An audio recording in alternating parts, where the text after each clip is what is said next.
আচ্ছা, আমি এখন লিঙ্ক লিস্টে কিভাবে আমরা ইনসার্শন করব at the front. So current link list আমরা একটু চেক করি। তো প্রথমে স্টার্ট হবে 1 থেকে। তো 1A, দেন 2 এর কাছে যাবে, 2 হচ্ছে সি, তারপর হচ্ছে 4 এর কাছে যাবে হচ্ছে ই, দেন হচ্ছে ডি, দেন হচ্ছে 3 এর কাছে যাবে সেটা হচ্ছে বি।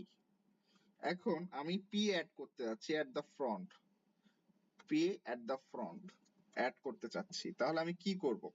তো আমাকে আগে চেক করতে হবে স্টার্টটা কত করতেছে 1 থেকে, আর অ্যাভেল কত 6। এখন সেই অ্যাভেলের মধ্যে আমি আমার ডাটাটাকে স্টোর করব। সো আমি কি করব?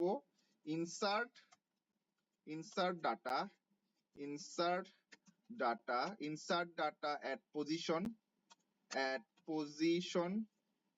পজিশন ইকুয়াল টু হচ্ছে 6 6 6 এর মধ্যে রাখবো। সো আমি রাখি।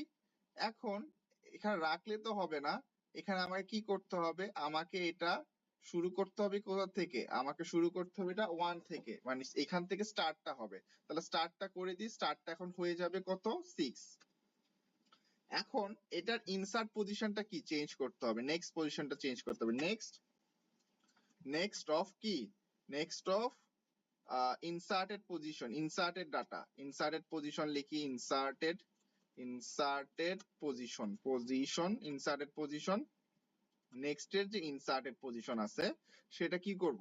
নেক্সট এর যে ইনসার্টেড পজিশন আছে সেটাকে আমি 1 করে দিব। সেটা করব কি? 1। সেটা হয়ে যাবে এখন 1।